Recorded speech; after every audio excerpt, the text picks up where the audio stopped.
Il y a des bons mois de lecture et il y a le mois de mai. J'ai honnêtement sauté dessus en me disant oh oui, il faut absolument que je le découvre. Mais le scénario en lui-même est assez... j'ai pas envie de dire bateau, mais j'ai été un petit peu déçue. Bienvenue sur Art to the Book. Assalamu alaikum. Donc j'espère que vous allez bien. On se retrouve aujourd'hui, je pense que vous l'aurez compris du coup avec la miniature, le titre et l'intro, mais on se retrouve pour un update lecture pour savoir ce que j'ai lu du coup au mois de mai. Ça n'a pas été de super lectures, il y en a 3 qui sortent du lot, 3 que j'ai plutôt apprécié, voire que j'ai adoré, mais les autres c'est vraiment pas ça, donc on va recommencer tout de suite.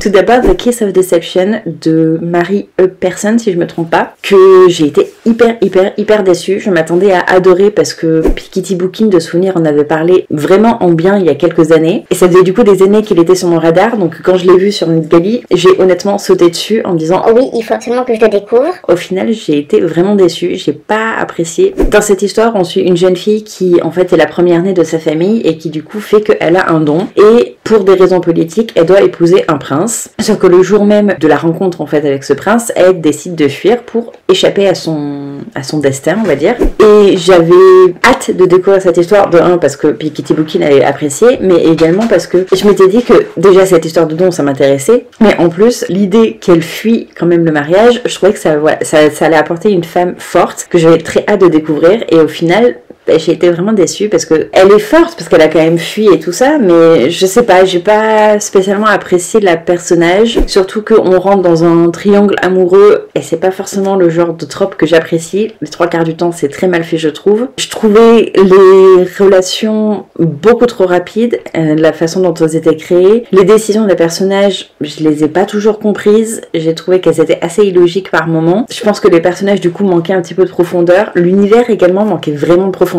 parce que, mis à part le fait qu'elle ait un don, je pense que c'est à peu près la seule construction qu'il y a vraiment de l'univers, et je trouve que c'est un petit peu dommage parce que on aurait pu tellement faire plus. Malheureusement voilà, c'est un petit échec pour moi. Pourtant j'ai beaucoup apprécié la plume de l'autrice, qui permet quand même de faire ressentir vraiment les différentes émotions, qui permet vraiment de visualiser certaines scènes. Mais voilà, malheureusement ça a pas forcément fait pour le reste, surtout que il y a 2 personnages en particulier que je confondais absolument tout le temps. Je sais pas exactement pourquoi, mais ouais, je passais mon temps vraiment à me demander lequel des 2 c'était, et c'est assez problématique, surtout que c'est les 2 qui tournent autour de notre personnage principal, donc ça veut dire que c'est 2 personnages assez importants et ils sont pas assez différenciés en fait pour qu'on puisse vraiment savoir lequel est qui, et je trouve que c'est quand même assez problématique. On peut pas être impliqué dans une histoire si on ne discerne pas les différents personnages, c'est mathématique. Au moment où j'ai fait le post Instagram, je disais qu'il me tardait du coup de découvrir éventuellement la suite. Aujourd'hui, vu ce que je me souviens du premier tome, j'ai pas envie de découvrir la suite au final, parce que j'ai pas assez apprécié ce premier tome pour m'infliger entre guillemets la suite, même si je serais curieuse quand même de savoir comment ça se développe. Mais bon, j'ai pas le temps de tout lire et à un moment il faut faire des choix, et celui-ci c'est vraiment une déception pour le coup, The Kiss of Deception, donc je vais m'en passer. Ensuite j'ai lu L'âme de l'empereur de Brandon Sanderson, qui a été une lecture assez particulière. Dans cette histoire, on suit une jeune fille qui en fait a volé quelque chose et qui se retrouve du coup arrêtée pour ce fait, sauf que au lieu d'être exécutée, elle va être emprisonnée et il va y avoir un pacte qui va être fait avec elle pour qu'elle puisse aider en fait le gouvernement, parce que le roi a un problème. Bon, la plume de l'auteur est absolument incroyable. Encore une fois, elle est hyper agréable, elle est hyper fluide, on se laisse totalement embarquer par les mots, par les actions, on voit chacun des gestes, c'est vraiment hyper visuel, hyper immersif également, donc ça j'ai vraiment rien à dire sur la plume. Mais j'ai trouvé que ici, même si les personnages sont incroyablement bien construits, et plus on avance, plus on voit leur profondeur, plus on voit la construction incroyable que l'auteur a fait pour les différents personnages, mais le scénario en lui-même est assez, j'ai pas envie de dire bateau, mais un petit peu quand même, dans le sens où il se passe pas grand chose, il n'y a pas de grandes révélations, il n'y a pas de grandes surprises non plus. Depuis le début, on peut s'attendre vraiment de la fin, je pense. C'est un rythme assez lent, mais mine de rien, parce qu'il y a la psychologie du personnage derrière, on se laisse totalement embarquer, et personnellement, j'ai quand même vraiment apprécié, même si voilà, c'est pas du tout le genre de lecture que j'apprécie habituellement parce que c'est beaucoup trop lent, mais c'est une lenteur qui, je trouve, est intéressante parce que pour le coup, c'est vraiment du développement de personnage à fond, et du coup, ça, j'ai vraiment apprécié parce qu'on voit vraiment la grandeur entre guillemets de l'auteur, le talent vraiment de l'auteur de construire des personnages hyper intéressants, hyper entraînants malgré le manque d'action. Donc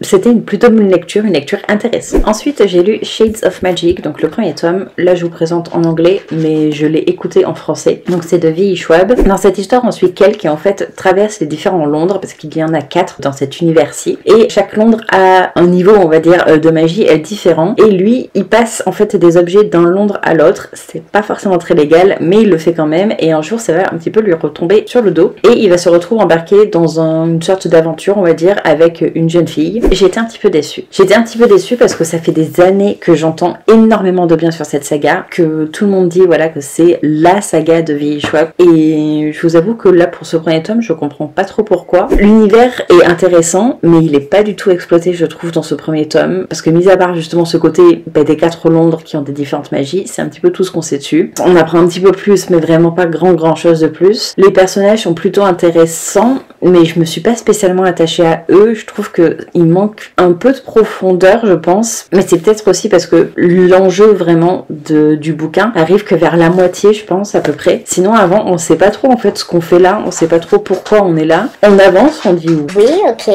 on passe d'un Londres à l'autre, on amène des objets, pourquoi voilà pourquoi en fait. Donc un petit peu déçue, je lis la suite quand même parce que je l'ai et parce que c'est V.E. Schwab et que j'aime bien cette autrice, parce que la plume reste quand même très agréable. Il m'arrive quand même d'avoir le cœur serré pour certaines actions, parce que bien sûr à partir du moment où l'enjeu commence à se mettre vraiment en place, le rythme s'accélère et on est totalement embarqué. Mais voilà, je suis un petit peu déçue parce qu'il y a vraiment cet univers qui n'est pas du tout aussi développé que ce à quoi je m'attendais, et vraiment l'enjeu met vraiment longtemps à arriver je trouve dans ce premier tome, donc Inch'Allah ça se passera mieux dans le deuxième. Ensuite j'ai lu Les 12 chaussures de Cendrillon de Nadia Coste à la maison d'édition Scrinéo, que j'ai franchement vraiment beaucoup aimé. Dans cette histoire on suit Cendrillon justement, qui ici s'appelle Sandrine, qui va vivre une soirée un petit peu particulière parce qu'en fait le jour donc du fameux bal, elle va donc perdre sa chaussure, sauf qu'en fait elle va décider de la récupérer et elle va se retrouver dans une boucle où elle va pouvoir revivre la soirée 11 fois pour pouvoir choisir si elle va décider d'épouser le prince ou non. Et j'ai beaucoup aimé cette histoire, j'ai trouvé que déjà le message qu'il y a derrière qui est hyper féministe et hyper intéressant, qui est vraiment amené avec, je dirais pas avec forcément de la finesse, mais il est apporté avec un certain humour et je pense qu'il peut vachement fonctionner du coup chez les jeunes. Donc je trouve que c'était vraiment une super lecture et une super idée de la part de l'autrice. J'avais peur aussi un petit peu du côté boucle parce que c'est assez risqué, surtout en littérature, mais ici l'autrice amène déjà de l'humour encore une fois, mais en plus chaque boucle il se passe vraiment des choses différentes et on sent vraiment que c'est pas juste une boucle pour une boucle, c'est une boucle qui apporte quelque chose au scénario, et du coup j'ai trouvé que c'était assez intéressant. Le dénouement final n'est pas hyper original, mais c'est assez différent quand même de ce qu'on peut voir habituellement par rapport à Cendrillon, donc ça j'ai apprécié. Surtout que je trouve que les personnages sont plutôt intéressants, sauf le prince. Bon, il joue son rôle de cliché de prince, mais je trouve qu'il aurait peut-être mérité d'être un petit peu plus creusé pour être un petit peu plus intéressant. Donc franchement j'ai passé un plutôt bon moment entre le scénario assez original, l'humour, le message et les personnages qui sont plutôt intéressants, voilà, donc sauf le prince. Franchement j'ai passé un très bon moment, donc je vous le conseille si vous avez envie de quelque chose d'assez léger avec de l'humour qui se lit vraiment très bien, franchement je vous le conseille. Ensuite j'ai lu le tome 3 de Le Manoir de Castle Cats de Alain T. Puységur. Dans le premier tome, pour rappel, on suivait un chat, Kovan, qui décide d'intégrer le manoir de Castle Cats pour devenir aspirant, sauf qu'il a une petite particularité qui fait que les tests d'entrée vont être assez compliqués pour lui, et quand il intègre du coup le manoir, il découvre qu'il y a une menace sur le manoir. Je vous laisse découvrir quoi, comment, pourquoi, etc. Mais c'est un premier tome que j'avais beaucoup aimé, un peu introductif, mais j'avais beaucoup aimé, donc très contente d'avoir la chance jusqu'ici de poursuivre. Donc là ce tome 3 c'est la suite directe du coup du tome 2 et j'ai vraiment beaucoup apprécié également, même si j'ai trouvé surtout le début assez lent, assez long. On est encore au manoir et il se passe pas grand chose. Cette première partie je l'ai surtout prise moi où je devais en fait remettre en place qui était qui, où est-ce qu'on était, qu'est-ce qui se passait, etc. Et du coup j'ai eu un peu de mal à remettre les wagons en marche, mais une fois que c'était fait, en fait on a changé de lieu dans le scénario et il y a eu beaucoup plus d'action et du coup j'ai été beaucoup plus embarquée, donc j'étais vraiment contente vraiment à ce moment là de retrouver vraiment l'ambiance, de retrouver nos différents personnages, d'en découvrir également d'autres, de voir l'univers qui s'étend également un petit peu, d'avoir un petit peu plus de découverte d'un certain mystère. Donc franchement c'était un plutôt bon tome. Voilà, il y a quelques longueurs je trouve quand même, mais c'est un tome qui donne très envie de lire la suite tout simplement. Si j'ai failli oublier de le dire, mais les personnages sont hyper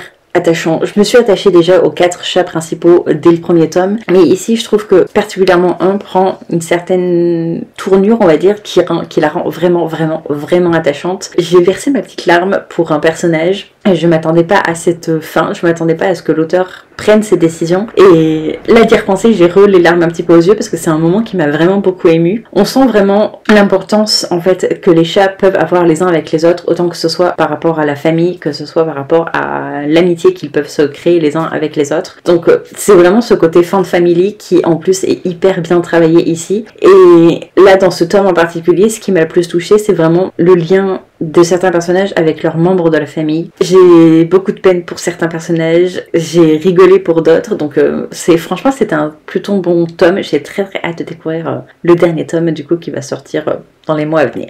Ensuite j'ai lu Changer la pluie de Oriane Longueville, qui a été une excellente lecture. Je pense que c'est un coup de cœur. Dans cette histoire on suit un jeune homme qui, après une perte horrible, décide d'aller faire son deuil en Australie, sauf qu'arrivé là-bas il s'enferme, il reste en fait complètement enfermé dans sa coquille, dans son univers plein de tristesse, plein de solitude. Il se complaît un petit peu dans cette solitude, dans son deuil qu'il n'arrive pas à faire. Et je l'ai trouvé vraiment touchant. Au départ, j'avais un peu de mal avec lui parce que je ressentais vraiment sa douleur, parce que l'autrice a une plume vraiment immersive, autant au niveau des paysages, des actions, mais également au niveau des émotions. Donc on sent vraiment la douleur du personnage, on sent le manque qu'il peut ressentir, mais on sent également sa colère, et ça c'est quelque chose que j'ai un peu plus de mal avec. Et ici, même si je la comprenais, j'avais un petit peu de mal à comment dire, pas à m'attacher, parce que j'ai apprécié découvrir ce personnage, à apprécier sa compagnie, on va dire. Voilà, j'ai eu du mal à apprécier sa compagnie parce qu'il est tellement en mode bougon, tellement en mode grognon, que il est un petit peu saoulant en fait au départ, même si on comprend. Et il y a un moment où il y a un changement qui fait que le scénario change un petit peu, et on a une révélation qui m'a